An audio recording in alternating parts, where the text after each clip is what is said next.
Hello and welcome to another edition of National Focus. I'm your presenter Mervin. Thank you for joining us. Topping the headlines, Denzel Guy is the 2013 Ireland Scholar. He outperformed 41 students at this year's GCE A-level examinations. Parliament approves an increase in remunerations for members of the Police and Public Service Commissions and Dominica's youth to participate in the National Youth Parade on Friday. Stay with us for details of these and other stories right after the break. There is a silent, invisible killer in our midst, a killer which largely goes unnoticed as it plies its deadly trade. Its name is secondhand tobacco smoke, which has a far greater impact on persons inhaling this poison than on smokers themselves. Secondhand tobacco smoke is especially detrimental in public places and negatively impacts our national health as well as public health expenditure. Stop this invisible killer now. Say no to secondhand tobacco smoke in public places. A public health message brought to you by the Ministry of Health and the Pan American Health Organization. Welcome back. Time now for the details of the news. Denzel Lester Guy has topped the list of the 42 candidates who wrote the University of Cambridge International's GCE A-level examinations. He was named the 2013 Ireland Scholar during the ceremony organized by the Ministry of Education on Wednesday. Denzel is the son of costume builder Danley Guy and school teacher Sylvia Guy. Other top students in this year's exams are April Faith Elizabeth Jones and Isaac Alfred. Denzel received an A in chemistry, A's in mathematics, general paper and economics, and a grade B in business studies. April Faith Elizabeth Jones received A's in mathematics, chemistry, physics, and general paper, while Isaac Alfred received A's in mathematics, physics, economics, and a D in general paper. Dominica's Education Minister, Honorable Peter Sejan, says these top performers will receive a full scholarship to attend any university of their choice in accordance with the laws of the Commonwealth of Dominica. It must be noted that in order to rank the student, the criteria as legislated by the Commonwealth of Dominica must be met. And we are guided by some rules, namely, all private and school candidates are included. Candidates must be over the age of 16 and under the age of 20 on the last day of the month in which the examinations for the award of the scholarship is held. The award is open to male and female candidates. Candidates must take the general paper, which is the GCE AS level, subject to which a weighting of 1 is applied. And candidates must take 3 GCE A-level subjects, to which a weighting of 2 is applied. The A-level program was facilitated by the Dominica State College and coordinated by Mr. Henry Volney. The Education Minister expressed gratitude to the A-level support group, particularly Mr. Felix Wilson, for the assistance given to the students and the staff of the Dominica State College. We must commend this support group for the interest and commitment to the education sector. And I really want to single out Mr. Felix Wilson for having done a tremendous job. The Education Minister also thanked the parents for their role in supporting the students. Meantime, President of the Dominica State College, Dr. Donald Peters, extended congratulations to the high achievers and the scholarship recipients. For winning national scholarships, and for all 3 of them, we extend our congratulations on behalf of the college. I also want to tell them that the entire college committee is proud of their achievements, and we just hope that they will take a career path that will make their parents proud, make themselves proud, and make the nation proud. Although the law provides for an island scholar, every year the government awards full scholarships to the top 3 performers. Meantime, 2013 GCE A-level exam island scholar Denzel Guy has thanked God, his parents, college lecturers, and all those who provided support to him along his phase of his academic journey. We all need to thank God for giving us the ability to achieve. I think we need to thank our parents for being there to support us along the way. I think we need to thank our lecturers, particularly those who spent the countless hours after 7 in the night at college with us. Personally, I would like to thank 4 in particular, Ms. Richards, Mr. Martins, Mr. Challenger, and Ms. McDougall for always being there to help with the various subjects that I attempted. It wouldn't be possible without them. The island scholar also thanked the government of Dominica for providing the institution of learning for students like him to reach their potential. As students, I think we need to thank the government for their continued support of the Dominica State College, where we excelled because of their support. To the other top students who will attempt the A-level program in the future, Denzel advised them to be dedicated and they will succeed. Isaac Alfred, another top performer this year's GCE A-level exam, said perseverance and set goals is what brought him to this point. They should set long-term goals. I believe as a child that may be understandably a difficult thing to do, but you need to sit down and probably write out your goals, like probably in a year, probably in 2 years, and then set ways you can work at that.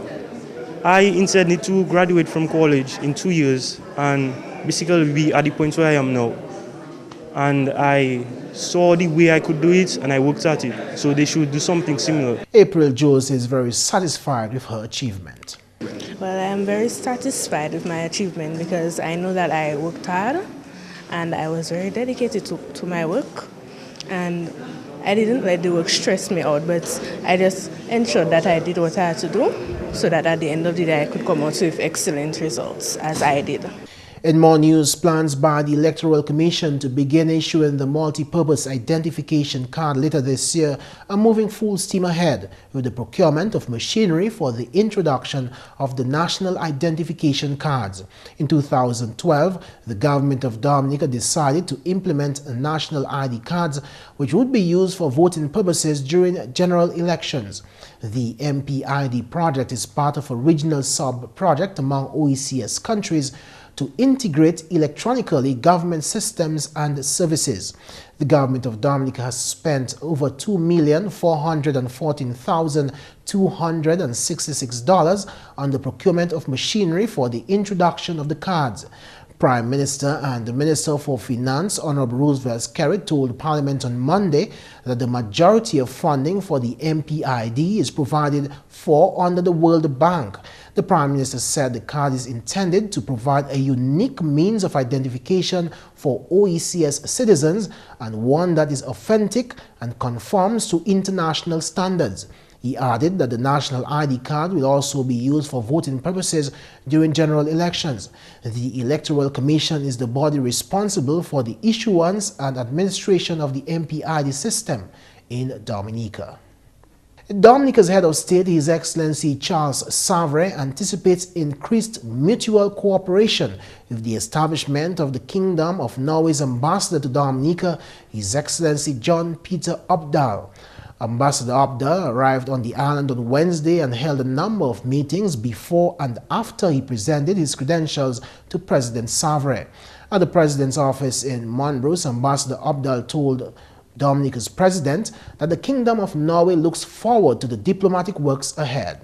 It is the wish and hope of my government that close contact and already good relations between our embassies in Havana will ensure closer contact and more efficient decision-making processes in all our bilateral and multilateral cooperation. We also hope that this will foster interesting regional and multinational cooperation between Norway, Dominica, and other nations in this region. I'm also very pleased that Norway is very well represented here in the Commonwealth of Dominica by our Honorary Consul, Mr. Gerald Grell. Unfortunately, he's not here with us today. He had to go to Canada yesterday. Your Excellency, today is a significant day for me. Now I can start to work in the capacity of Ambassador of Norway to the Commonwealth of Dominica.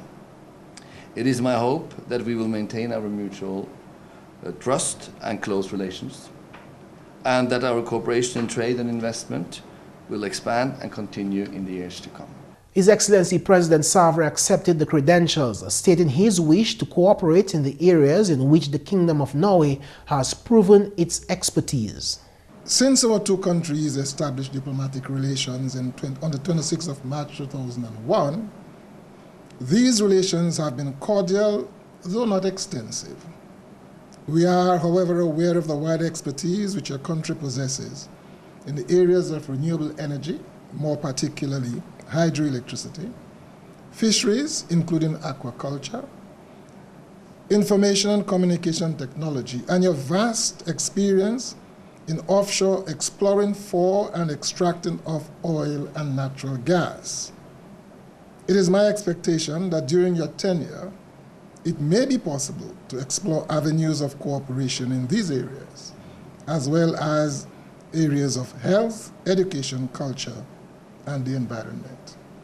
On Thursday, Ambassador Obdal was scheduled to pay a courtesy visit to Prime Minister Skerrit and visit the Barana Ote with Honorable Ashton Granell, the Minister for Caribbean Affairs. Ambassador Obdal will not be resident on the island. And Prime Minister Honorable Roosevelt Skerrit says government has spent over $30 million thus far in its geothermal energy pursuits. The Dominica leader was addressing Wednesday's Diaspora Entrepreneurship Forum at Crazy Coconuts. Prime Minister Skerrit explained to the returning nationals the importance of the program and government's intention to export to the neighboring French islands. A couple months ago, we had a donors meeting here in Dominica. The World Bank, the Agence Française de Développement, the CDB, many international banks and institutions. They were all here, the UN agencies, the various UN agencies, the French government, the regional councils of Martinique and Guadeloupe. They were all here with us to put all of the elements of the geothermal together, and they're all partnering with us to ensure that we can achieve the objective of taking advantage of the geothermal energy and thereby reducing the cost of energy to every single citizen of this country. So the first approach is to construct a 15 to 20 megawatt plant for domestic consumption, and then to build a 100 megawatt plant for export to Martinique and Guadeloupe. We signed during the conference a transnational agreement which will be managing the process towards the exportation of energy to Martinique and Guadeloupe. And Martinique and Guadeloupe, and of course the government of the French Republic, are all keen on seeing this achieved because they also need to reduce the high cost of energy in these two countries of Martinique and Guadeloupe. In more news, the government of Dominica continues to develop initiatives to stimulate job creation and encourage increased investment in various sectors of the economy. Prime Minister and the Minister for Finance, Honorable Roosevelt Skerrit, spoke of some of the initiatives when he addressed the 2013 Diaspora Entrepreneurship Forum on Wednesday. On the 1st of December, we'll be launching an initiative to employ about 500 young Dominicans across the country. And that again is going to be underwritten by the government. We intend to sign an agreement, I have a draft agreement on my desk now with the National Development Foundation of Dominica to give them a soft loan of $5 million. With the first tranche of $2 million made available to them in the first week or second week of November to on-lend to small businesses in Dominica. All of these things will get towards job creation. We have reduced the interest rates from the 8 bank from the 90s and early 2000s from as high an interest rate of 11% to an average of 6.5% today.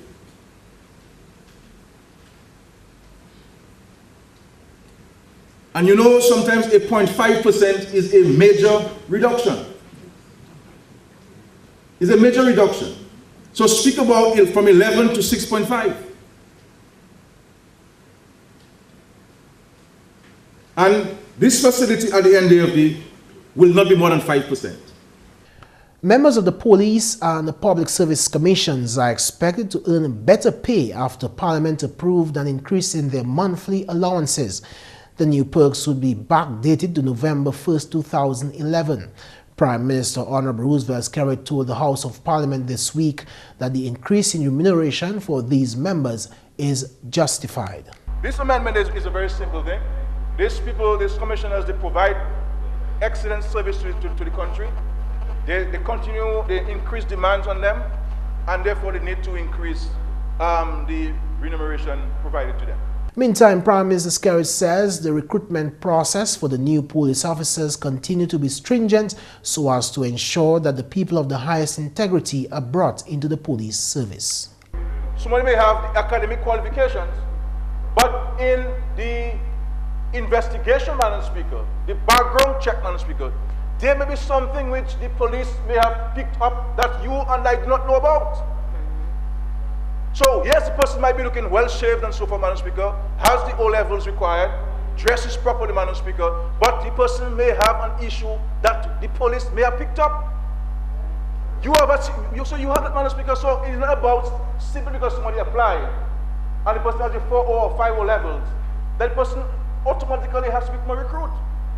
I mean, how many people have applied to be recruits between 95 and 2000 who were not successful? Many.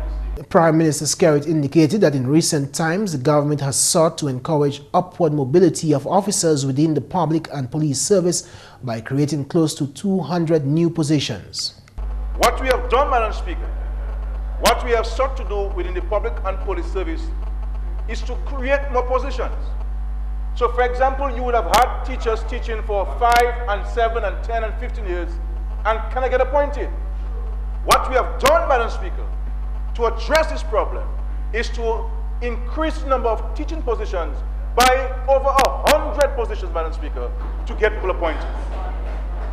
In nursing was the same thing. What we have done is to create 94 new positions in the nursing service to allow people to get appointed.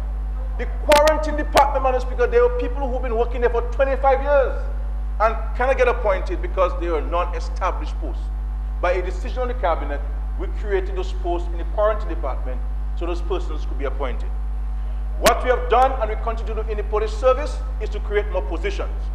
We created some 30 positions of corporal because there are people there for 25 years, 30 years, and never had a strike, Madam Speaker. And we sought to address this issue by creating more corporal positions.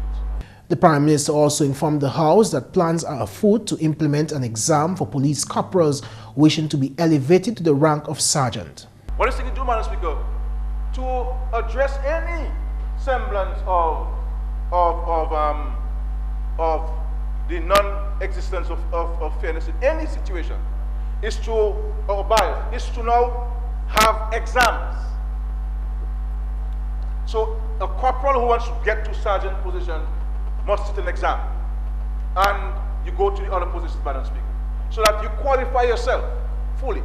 It's not about how many years you're in somewhere, but it also has to do with one's performance and so on. In recent times, the government of Dominica has taken on a number of measures geared at improving the working conditions of police officers. The family of deceased Calypso icon Jeff Joe accepted the Dynamich Door Trophy on his behalf 1 year after the music legend was posthumously awarded by the Caribbean Music Awards. Jeff Joe was internationally recognized for his contribution to the music world at the 9th Caribbean Music Awards in December 2012 in France, a year after his death. Last year, actually, they were in their 9th year, And what they did was to organize the posthumous Jeff Joseph Award, where they presented the Dynamite Trophy to a representative from the Dominica Festivals Committee. Actually, I went to France last year upon an invitation from the Caribbean Music Awards, and I received the trophy on behalf of Jeff Joseph and his family. What we were doing, or what was agreed upon, is the trophy would stay at the office for a year, and then we would pass on this trophy to the family of Jeff Joseph. Father of the late music legend, Camus Joseph, accepted the trophy from the DFC. He feels that the award should be regarded as a community achievement. Mitch Zalin, president of the Caribbean Music Awards, spoke in French of the Jeff Joseph Award. He indicated that while his organization is ecstatic to bestow this honor on the musical icon, it is regretful that Jeff is not alive to appreciate the gesture. Zalin wishes that the trophy will be publicly displayed and appreciated. Parliamentary representative for that constituency, Honorable Kelvin Daru, made a few remarks at that event, which took place on Tuesday at the DFC office in Roseau. We all know the sterling contribution that Jeff Joseph made to the community of St. Joseph, Dominica, the region, and the world by extension. Jeff Joe left us in November of 2011 after he performed October at the World Queer Music Festival. And his death came to us as a shock. But we can never forget the impact that he had in the area of Cadus music here in this country and the number of lives that he touched. And we would have been amazed to see the number of French nationals from Guadeloupe and Martinique who came here to the festival this year. And I believe this is still because of the impact of Jeff Joseph. At Tuesday's ceremony, a musical tribute was paid to Jeff Joe.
And Jeffers Joseph Dominican, originally from Wesley, now resident in New York, has released his first novel entitled Money, Misery, and Murder.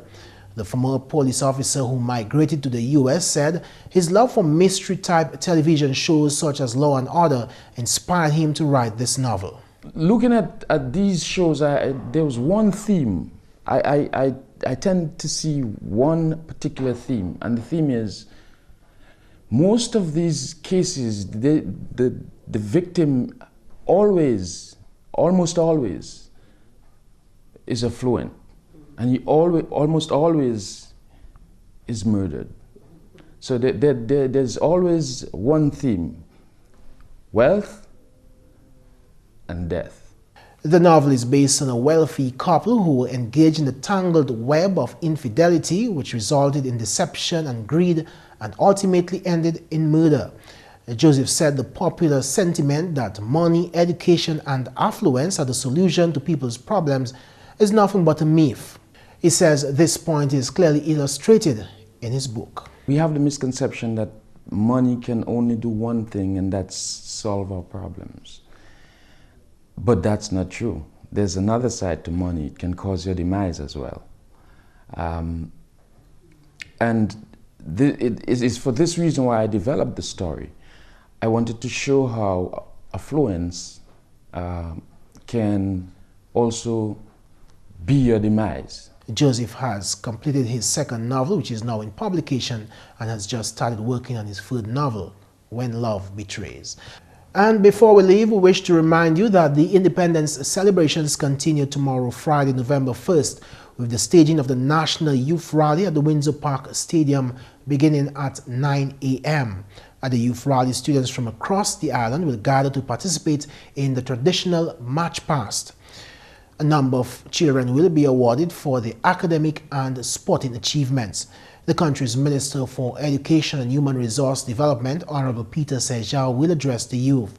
Miss Dominica Leslasa Amo Shillingford is expected to deliver the feature address. Meantime, on Saturday, November 2nd, the Creole in the North activity will be held at the Carbridge cruise ship berth from 4 p.m. The National Day Parade is scheduled for Sunday, November 3rd at 4 p.m. at the Windsor Park Sports Stadium. The Cultural Gala is planned for Monday, November 4 at the Botanic Gardens from 3 p.m.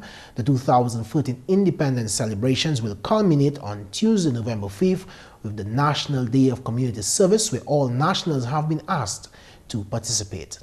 And that's the English segment of the news. McPherson St. Luce is next with the Creole highlights. Allô tout le monde, bienvenue à cette nouvelle en créole. Non, moi, c'est McPherson St. Luce.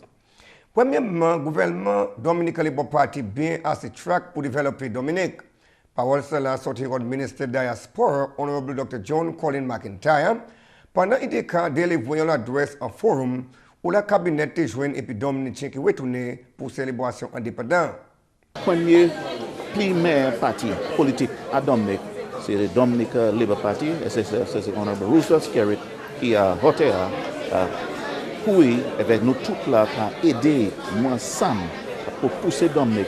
Et nous bien contents, nous pas une pièce problème presque trois cas à partir de ça.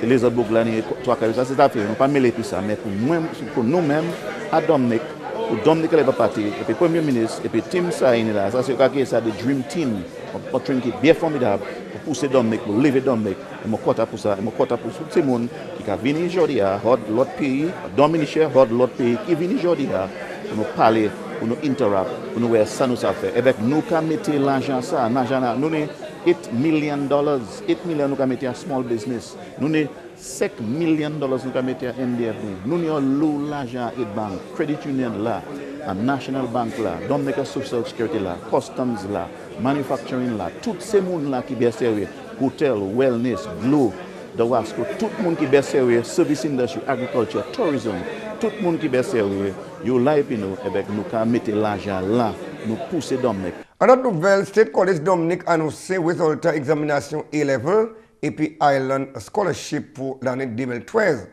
Ministre de l'Éducation, Honorable Peter Saint-Jean, fait annoncement là pendant une conférence média mercredi. Après-midi là, nous avons trois jeunes dominicains, M. Denzel Guy, April Jules avec Isaac Alfred. Et ces trois jeunes monsalo, ils ont vraiment fait bien en GCA level là. Mais parmi eux toutes, M. Guy, c'est mon là qui Island Scholar. Et mon là, gouvernement Dominique, qui baille un scholarship pour étudier à n'importe université qui y veut. Et nous sommes responsables pour payer pour l'université. C'est des autres là, la loi qui a dit c'est un monde, mais comme ministre, comme gouvernement, nous avons essayé d'assister en n'importe manière qui nous paye. Honorable Saint-Jean a complimenté ces étudiants là pour achievement ailleurs. Nous avons des gens qui parlent contre les jeunes qui fait ci et qui fait ça. Mais les jeunes qui font bien, c'est faux, nous complimenter. Et moi, je voulais complimenter ces trois jeunes et aussi les autres jeunes dominicains qui font bien. Et ça, c'est un exemple pour nous. Et il a dit nous que si nous mettons l'idée nous pour faire quelque chose, nous ça achivé. En la nouvelle, petite entreprise et puis industrie hôtel qui a expecté pour bénéficier ont facilité $5 millions que le gouvernement Dominica a poursuivi par NDFD. Parole cela sorti du Premier ministre, Honorable Roosevelt Skerritt. Honorable Skerritt fait parole qui NDFD qui bat loan et puis l'entrée qui bien bas pour catégoriser ces monstres-là. Il aussi fait parole qui première tranche l'argent là qui est available bon mois novembre où le gouvernement et puis NDFD qui est à Guatemala. Le gouvernement qui expecte que l'initiative cela qui crée du travail en secteur agricole, tourisme et puis d'autres secteurs. Le gouvernement qui aussi expecté que les gens qui prennent l'avantage, ces opportunités, qui provision qu'a fait pour ça. Finalement, DASPA a parlé et puis compagnie Seaborne Airlines pour plus voile venir Dominique. Parole cela sorti du chef DASPA, M. Benoît Badwell. Si bon, yo ka fait bien, mais yo teni yon cancellation, mais yo pas te vin pour yon jour, mais yo ka fait bien. Nous ka parler avec yo, par exemple, pour nous voir si yo s'amène on lot en flight en Dominique par plus tard après-midi pour nous saluer plus monde. Qu'on connaît, nous ka parler nous voulons plus monde venir Dominique avec 90, 9 millions de monde, nous voulons venir Dominique, c'est ça? So, nous avons concret, tout le monde nous a parlé pour servir bas avion pour mener plus de monde, nous avons fait ça. Messieurs, mesdames, ça c'est tout pour nous faire le créole pour à présent. Non, moi c'est McPherson Luce, ni une bonne saison indépendante. Au revoir. Coming up next, your tip of the day. Together we build, together we strive. We see it all on your Government Information Service, Channel 7.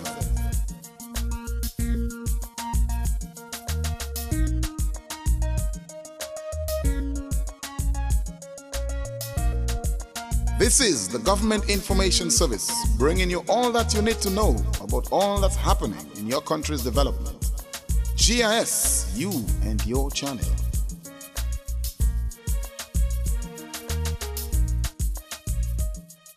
In today's tip, we'll tell you how you should drive during rainy conditions. First and foremost, slow down. It takes longer to stop or just in wet weather. Maintain proper following distance. Don't follow larger trucks or buses too closely. The spray created by the larger tires reduces your vision. Take care when you pass them as well. You must do so quickly and safely. And that's all for this edition of National Focus. We always welcome your suggestions and comments. Drop us an email at gis@dominica.gov.dm or visit our website at news.gov.dm. On behalf of the entire news production team, I'm Mervin. Thank you for watching.